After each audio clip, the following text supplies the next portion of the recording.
Okay, now after Pablo of last night, I got to say it's a difficult start. Let me explain the arresting thing and the merry things, because otherwise you're going to walk away from the room in a second. Now, my wife she's Muslim, she's from Morocco, so we have 3 marriages, one in Morocco, Muslim, one in Italy, Catholic, and one with alcohol in UK. So, and so that was the 3 marriages that occurred in 1998. And the arresting part is because I was basically doing the military service in Italy as a lieutenant. Is obligatory, and you cannot leave the country. But at that time, Bruce Springsteen was touring in Europe. So I decided to go and follow Bruce Springsteen anyway, and I've been arrested as a deserter on my way back. And that happened twice, but I thought it was actually worth being arrested in order to see Bruce live. And so if you saw him live, you understand what I'm talking about.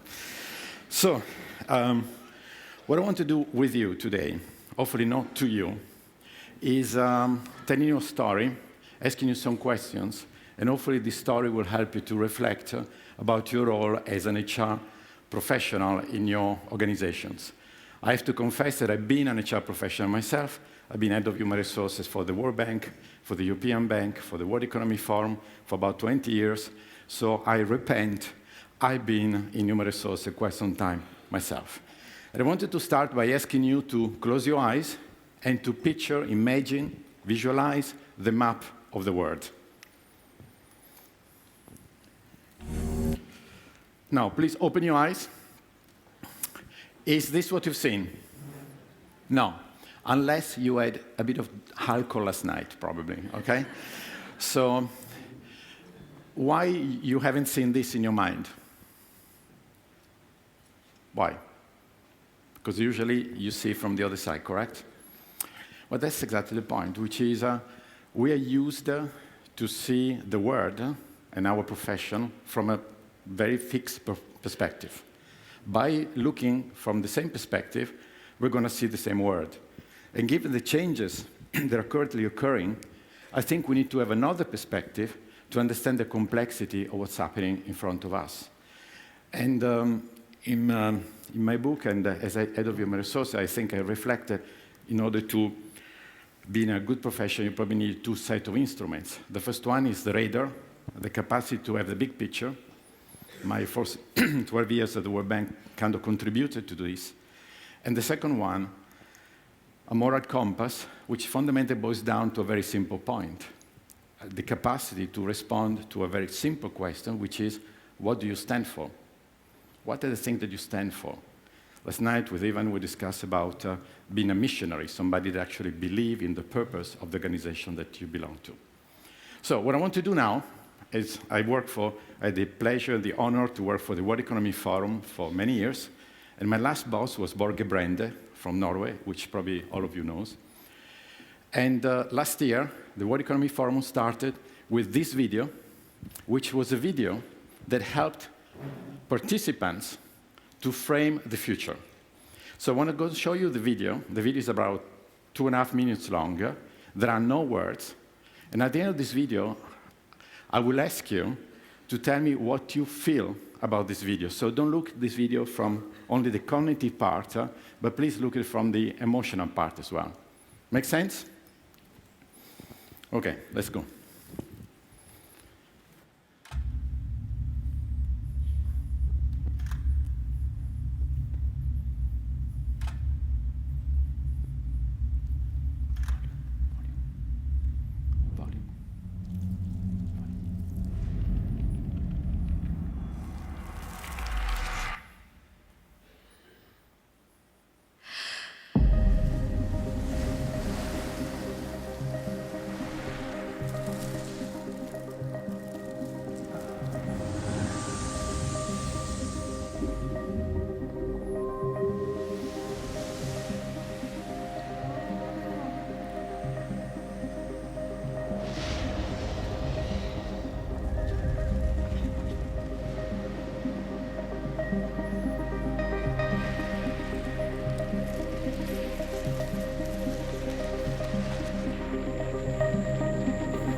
So, what do you think?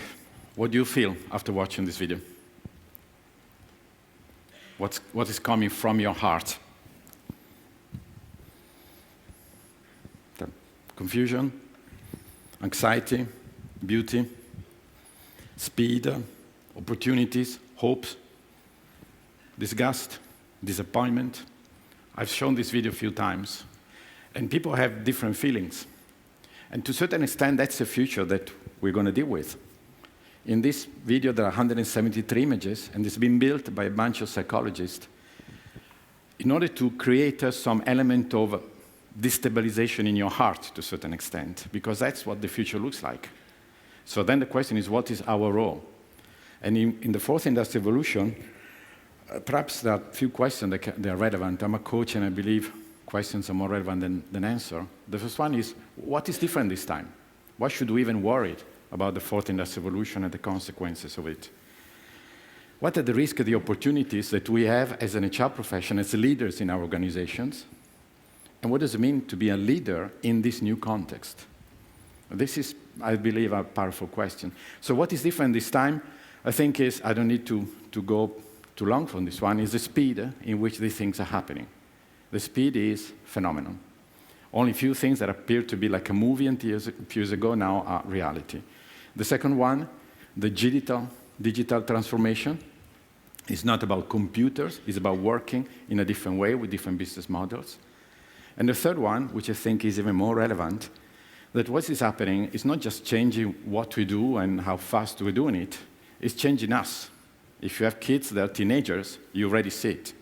It's changing the way we relate to each other. It's changing the idea of relationship.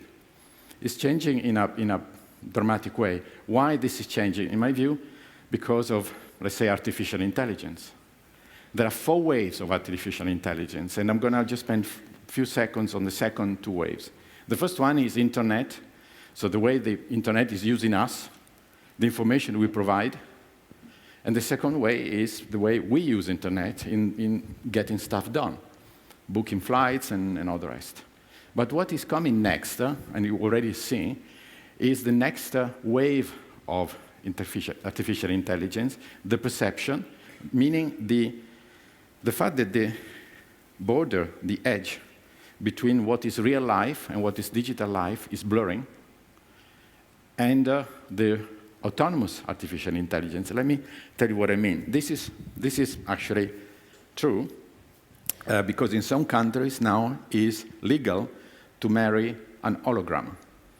And this is a marriage that occurred in Japan of somebody that decided to marry an hologram. And this is just a fun video that I'd like you to watch. It's only 30 seconds, but it's a fun video that gives you an idea what does it mean perception, what does it mean when we lose control of stuff that we've done for many years. Scared. Oh, this car is coming. Oh, this car is. Bill, just put me back for me controlling. Oh, dear Jesus. I could never. Oh, where's it going? God damn, Bill. Oh, my God. Oh, this is so scary. Oh, Jesus, this is my first day out and I'm about to die. Oh, come on, relax. Oh, my God, Bill. I couldn't do it. Oh, is the car coming? Oh, my God, they're going to hit us. It's... Yeah, hit the brakes, hit the Oh, brakes. my Right. Jesus. Now you're driving. Well, let me reassure you, she's still alive, okay? Nothing happened to her. And this video can be read at 2 levels. The first one is the fun part. It's a funny video. The second one is wondering and asking a powerful question, which is, what does it mean when we lose control of stuff that we've done for many years? What does it mean for us as individuals, for us as leaders? And as you work, like myself, in human resources, how can we find the right balance between perhaps delegating without losing control of some of the ethical dimension of the stuff that we do? So perhaps there are some questions here related to the profession, the métier of human resources that are worth considering. The first one is, what's happened to the job markets? I have to say Norway is a phenomenal country, to a certain extent a lucky one, and you deserve this luck because you've been working very hard, but it's fair to say that it's not everywhere in the world is like Norway. What is the workforce, the workplace, the careers, the learning? How does this affect on the job that we do, perhaps not tomorrow morning, but going forward? Let's explore maybe a few issues here. The first one, I've been giving this presentation or similar presentation in many countries, and most of the time the question is about this.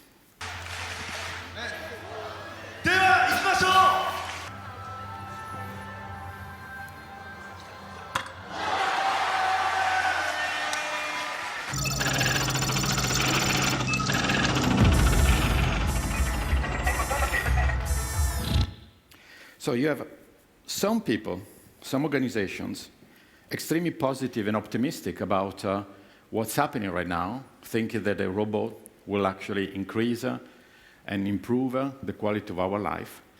And some organizations and people, countries, they have a rather different narrative and they see a dark picture on it. And some of them are in between, like the World Bank. The World Bank, when you have something to the World Bank, they usually yes, it depends. But, you know, you have different views. I'd like to reframe the question, rather than dividing the room in who's pessimistic, who's optimistic, to frame in a different way. And I want to tell you a story that, to me, explains quite well what's happening right now. How many of you have sold a house or bought a house in the last, let's say, 5 years? I have. Okay. Now, what's happening? I'm not familiar. I'm not a lawyer. I never bought anything in Norway. Maybe one day I will. But usually you go to a notary, correct? And the notary has the title, and he or she will help you in managing the transition. I lived many years in the United States, and recently I sold an apartment that I used to have. And 2 days before, I realized that I didn't have a notary, so I called my real estate agent, and I said, listen, Jack, I forgot. I said, no, don't worry. We don't need a notary here. Just download this application. So I download this application called Notarize Me. And I said, just it's easy. You download this free application. It's easy. You do it. And then the first one, I said, OK, Paolo Gallo, let's see if you are the person you claim you are. So first of all, let me ask you 10 questions. The first one is, which car did you have in 1998? My God. And I didn't remember, and it was 5 cars, and I recognized the car that I used to have. Where did you live? Where did you work? What was your income? When did you move? Which floor did you live? What was the job title? You respond to all these questions, and next things you know, you go to the next phase, which is already scary because big data knows quite a lot about you that you yourself forgot. So that's the first part. The second one, you get an email to say within 30 seconds, you're going to be connected with a notary. Then I get a video request and I say, my name is Jessica, and I will be your notary. Okay. I start the video. My wife was beside me, and my wife was a bit disappointed. So, Paolo, you should have told me. I mean, I should have cut my hair. You know, it's a video. So, yeah, okay. We do the video, and this person walks you through the process in 11 to 12 minutes. At the end, they said, okay, before you submit your payment, and we submit the certified purchase, can you please provide your feedback about the service? Because if you do, you get a discount. So I did it. Next thing you know, I said, now it's time to pay. $16. $16. So what do I mean by this is a lot of the work in terms of accuracy and speed, the boring stuff is more and more done by, let's say, computers and machine. And the role of the lawyer was to advise me on the process and to tell me if something would have gone wrong, what would have been her role. So it became more an advisory role rather than just a checking documents role. So fundamentally, machine will increasingly do routine work. This is a study done by the World Economic Forum. But we need to go one step further to understand, okay, which job will then be at premium and which job will kind of disappear. And this, I think, is a probably relevant way of framing it, because you have, let's say, 2 kinds of roles. When I say asocial means, this is taken from a fantastic book called Artificial Intelligence Superpower. Asocial and social means jobs that require, like our job, constant interaction with people. Asocial jobs that do not have this kind of requirement. Of course, you don't have 100% and 10%, but you get a sense. On the other side, you have jobs that are creativity, solutions, constant find a way to find solution, and other way that are probably managed through process and procedures. So if you slot the jobs in these 4 categories, you kind of get a sense of the danger zone, jobs that will disappear, the safe zone, job at premium, and human veneer is probably the most interesting, in which, like this example of the notary, you have a huge amount of work done by, let's say, machines, checking documents, checking if you're really that person, checking the validity of the documents you have provided, and provide a different, perhaps more profound and more meaningful kind of, let's say, support to this activity. So when I'm hearing about 60% of the job, 30% of the job will disappear, I would be cautious and I would say, okay, what are the characteristics of this job? And based on this, you have a better understanding if the job will or will not disappear or will be a premium. And I want to give you a practical example. I'm going to take you to my hometown here.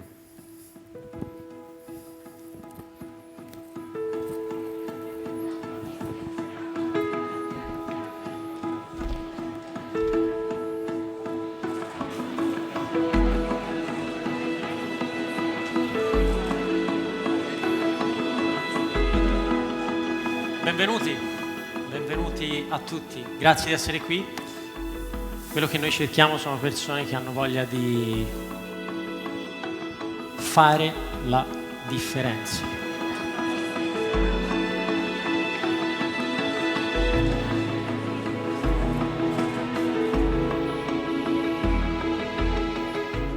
Perché voi oggi siete qua? Perché noi oggi siamo qua? Noi oggi siamo qua. Siamo qua per voi oggi, ragazzi. Condividere la passione per il caffè, condividere la passione per Starbucks.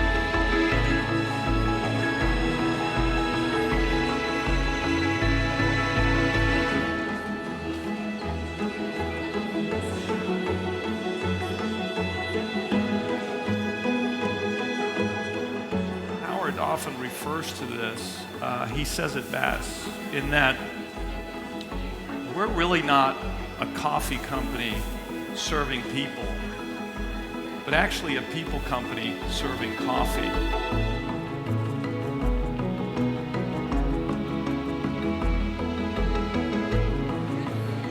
After meeting all these people today, all these candidates, I really want to say in bocca al lupo to everyone, and I can't wait to see all these faces working in the roastery in September.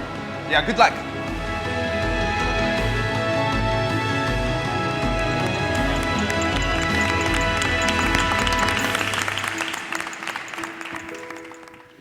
So this is interesting because if you think about, let's say you're an HR manager of Starbucks, and your task is to recruit 500 people, and you get 45,000 applications, which is kind of quite a lot of work, okay? So how do you select barista? By assuming that being a barista is actually, and I'm saying respectfully, perhaps not the most complex job in the world. You don't have to have a PhD in economics or whatever to do that job. The emphasis that these people put was not the technical side of being a barista, or preparing an espresso, a cappuccino, whatever it is.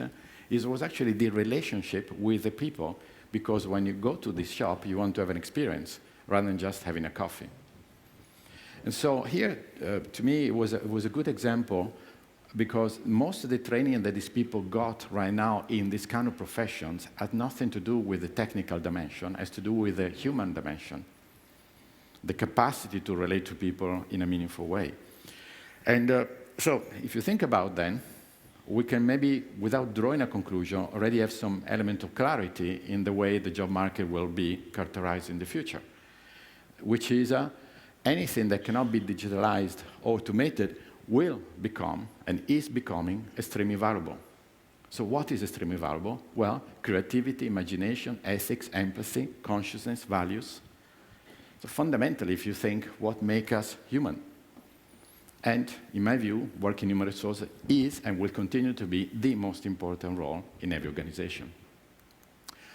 So what is the future of the workforce? There are some maybe numbers that will help us to frame it. The first one is half of the world population right now is below age of 27, and within a few years, 70% of the workforce will be made by millennials and Generation Y. These people have a very different value setting compared to the one that I have. I teach in some university, and recently I was giving a lecture, and one student, age 22, raised his hand and said, "Professor, yeah, we're not stupid like you." I said, "Wow, that was quite a phrase." I said, "What do you mean?" "Well, we're not going to work 40 years in exchange of a gold watch, as you guys have done."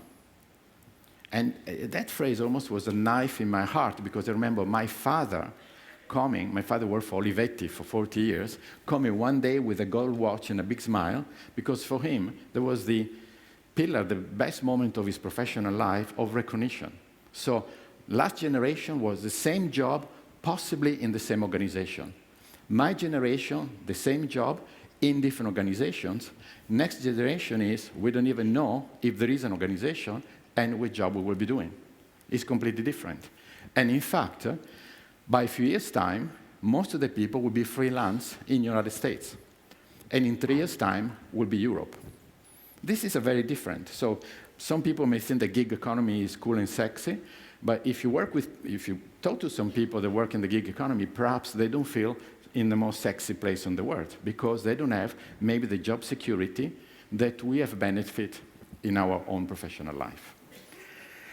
And something that is very important to me is, how do we assemble a diverse team?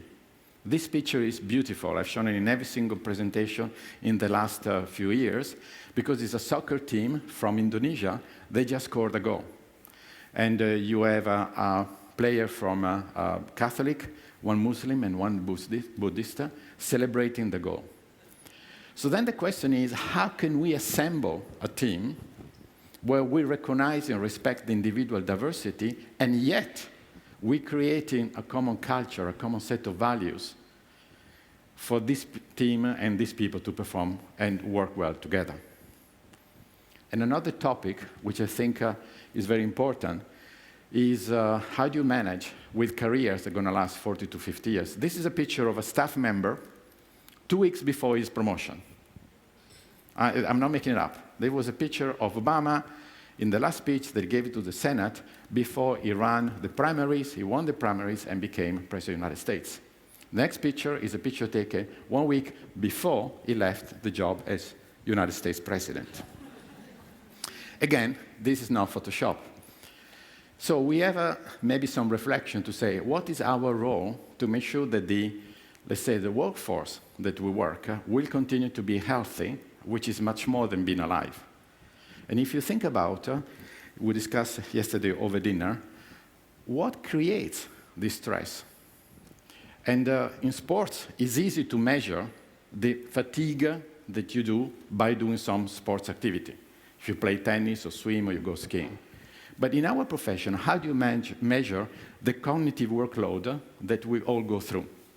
And it's interesting because the cognitive workload is fundamentally the fatigue of the mind can be measured by 3 criteria. The first one, the time pressure.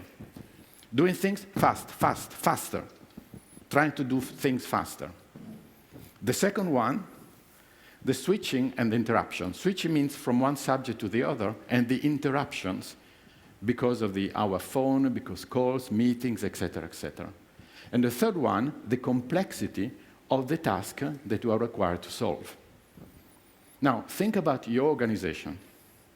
And think about on these 3 or 4 criteria.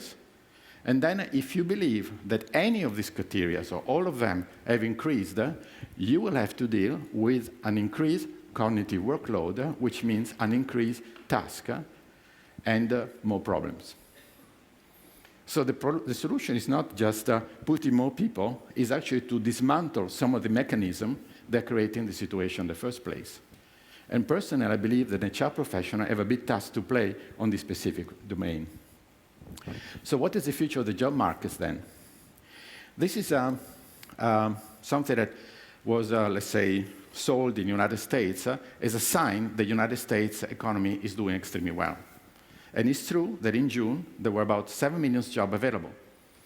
And politicians, I won't mention his name because I can't stand him, forgive me, he would say, look, this is the sign that America is great again.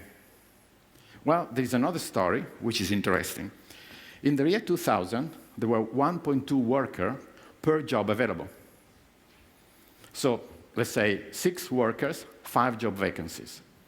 In the year 2009, at the peak of the financial crisis, the ratio was pretty dramatic. 6 workers, almost 7, per job available. That was the peak of the financial crisis. If you were in human resources at that moment, you probably know what I'm talking about. And end of last year, end of 2018, was 1-to-1. You think, oh, fantastic, 1-to-1 is perfect. You have these candidates looking for the jobs. All I have to do is just to match supply and demand. In reality, the people in the year 2000 found a job within 12 to 18 months, more than 90% of them, while people in the year 2018 have not found a job for more than 2 years, more than 90%. Why? Because the set of skills that these people are offering are no longer relevant to the new economies. So the paradox is right now we have in the world, in the planet, the highest number of unfilled vacancies and the highest number of unemployed people. Why? Well, because these unemployed people are offering things and jobs and skills that are not relevant for the new economy. This is a challenge that we have in human resources. So, what is our future of... So, one trick for presentation, 10 minutes close to the end, check if you're still alive with a joke. Great, I'm glad to hear that you're still alive.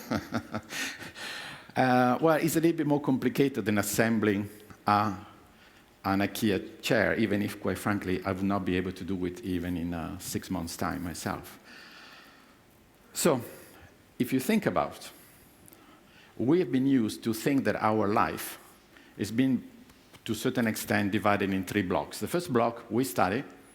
The second block, we work, 30 years, 35, maybe 40. And then you're trying to enjoy life.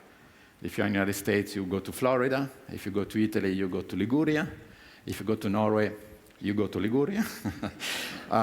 Umbria, my suggestion. But joking beside, we have thought that our life was divided in three blocks. But think about the life expectancy increasing. Think about the rate of change. And so learning becomes an essential component in the new economy.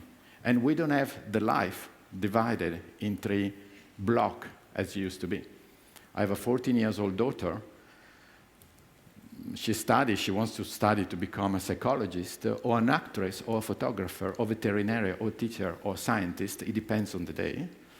The point is, she doesn't know what she will be doing, and she doesn't even know if what she will be doing will exist in the future. So, what does it mean for our career? Our careers, or the one of our kids, will last to 60 to 70 years, which is quite spectacular, scary, terrifying, and exciting. And the set of skills that we currently have let's say, an expiration day of about 5 years. Like buying a car. You buy a car, in 5 years' time, the residual value is probably around 20%. This is our skills. Our skills in 2025, if we don't replenish them, will have a residual value that will going to make us irrelevant in the new economy. So learning is not something cute to say in a conference, it's an essential part of our organizations. And if your organization invests more than 3 or 4% of, let's say, the budget in learning, you're probably in a good spot. Norway is on the top countries in terms of investment in research and development in learning in your own countries. Countries are struggling, like Italy, they are really behind. So,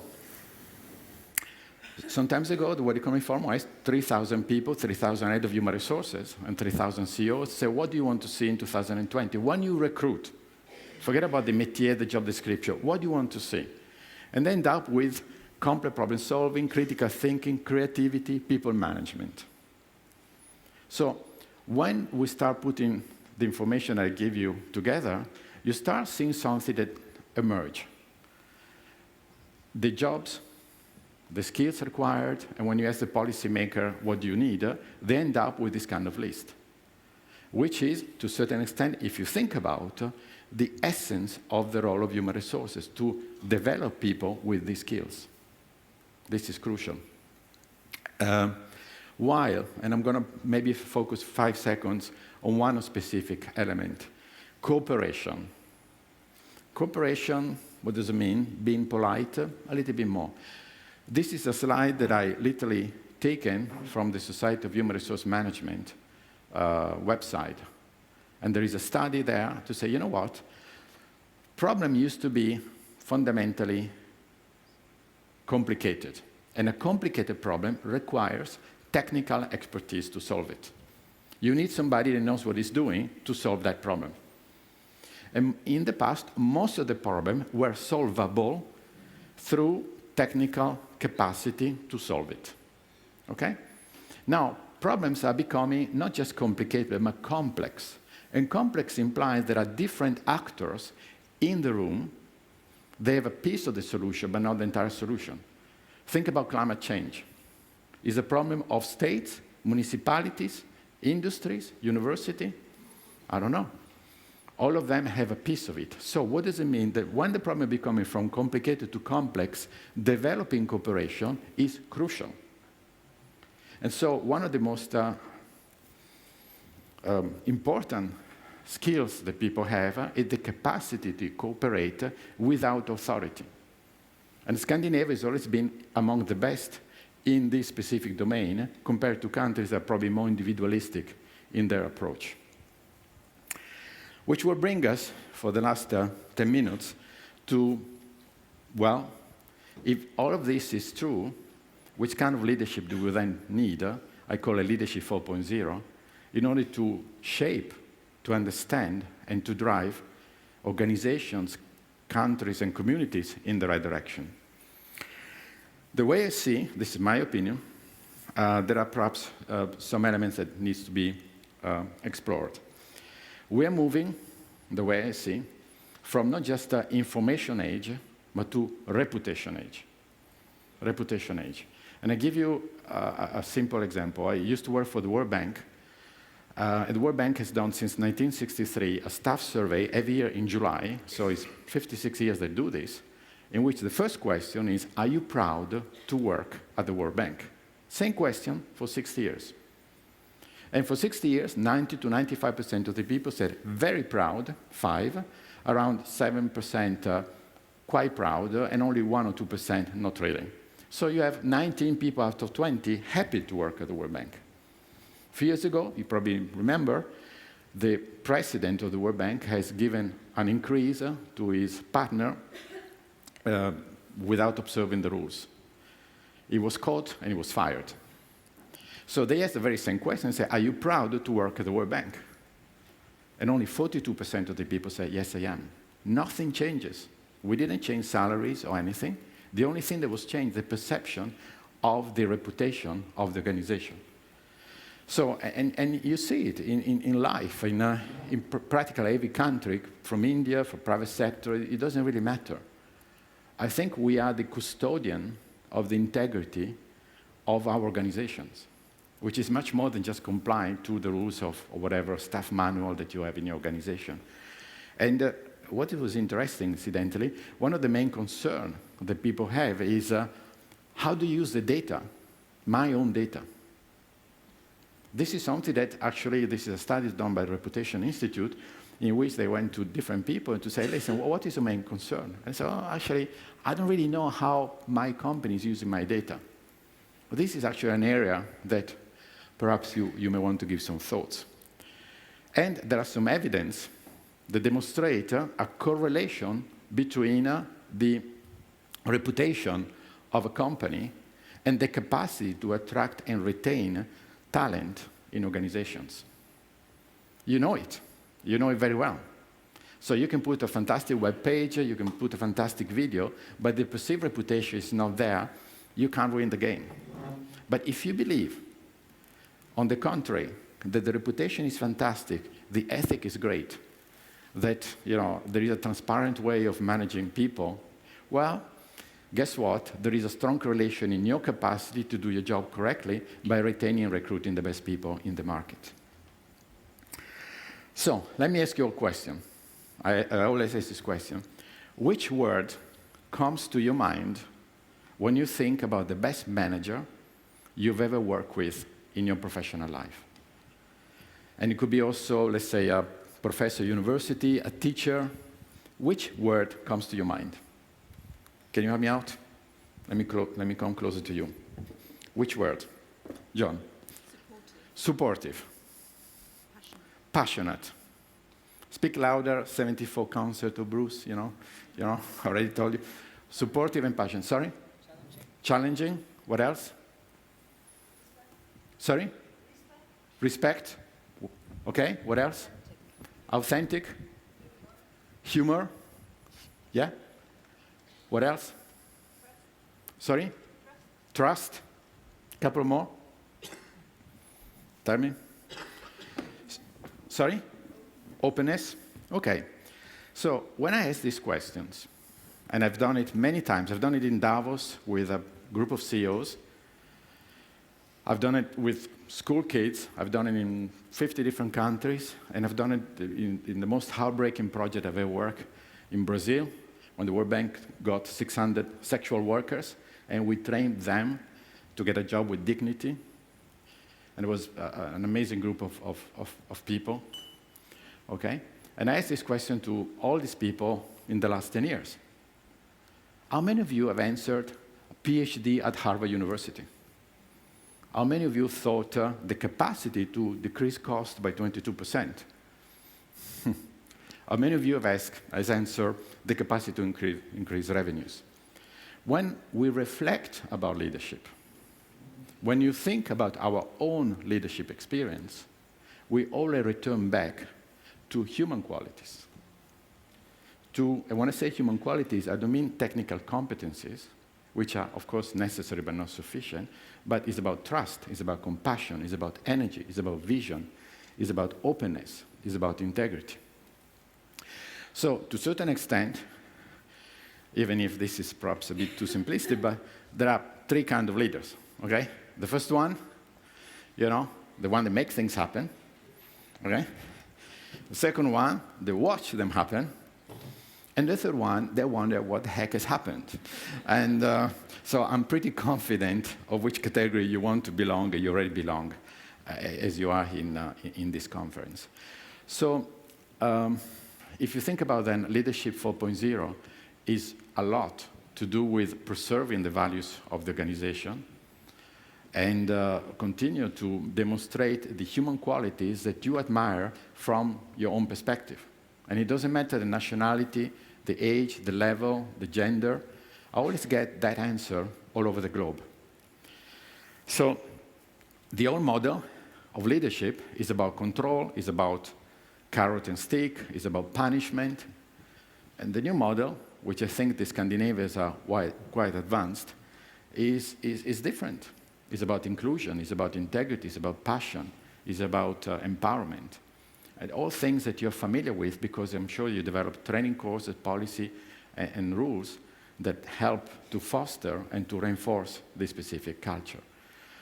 So I want to close with one story of my own best experience with a leader.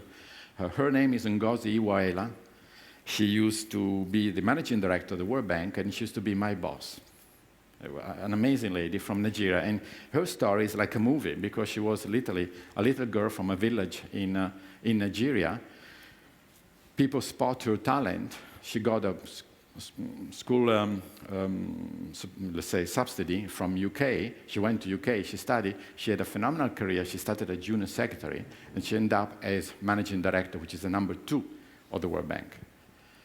She used to be my hero, and she still is. And some time ago, she resigned in 2011, and she went back to Nigeria to become Minister of Finance. She wrote a book called Fighting Corruption is Dangerous, and I've invited her to give a speech about her book at the World Bank. I said, Ngozi, when you come over, please do it. So she comes, and she said, when you fight corruption, is tough. And I fear that as they attacked me many times, something's going to happen to my family. She found out that 70 billions were disappearing because of corruptions in our country, which is not limited to Nigeria, just to be clear. So I said, listen, I don't fear anything about me, but I fear something about my family. So a few days later, they kidnapped her mother. And they asked her, as a condition for her release, that she would have left the country. Not just resign from the cabinet, leave the country. So she goes on TV 3 hours later, and everybody expects her to resign. She goes on TV, and she approaches the camera. Let's say that the camera is the screen. She goes to the screen. She put her face on the screen, and she said, "You can kill her. I'm going to get you." It was the shortest press conference I've ever seen in my life. All right? She walked away. She stormed away. And that was the press conference. Now, what was incredible in this conversation is the force that she used. And let me tell you the good news, that her mother was able to escape because the criminals, some of them got drunk, so she realized they were drunk. She ran away for 16 kilometers. She found, and God bless her, she's still alive. So last year, 2 years ago, actually, I took her for dinner, and I said, Ngozi, I've been meaning to ask you this question for many years. Can you please tell me what has happened in these few hours between what you've learned about what's happened to your mother and the moment where you've been on TV to say what you said? I said, Paolo, I didn't want to talk to anybody except one person. Which was the person? Well, my dad. Oh, what's happened? Well, I called him and said, what am I supposed to do, Dad? That's the most difficult moment of my professional and personal life. And my dad said, well, simply remember what you stand for. Remember what you stand for. So I wish you to remember what you stand for, and I wish you a great day here in Norway. Thanks so much.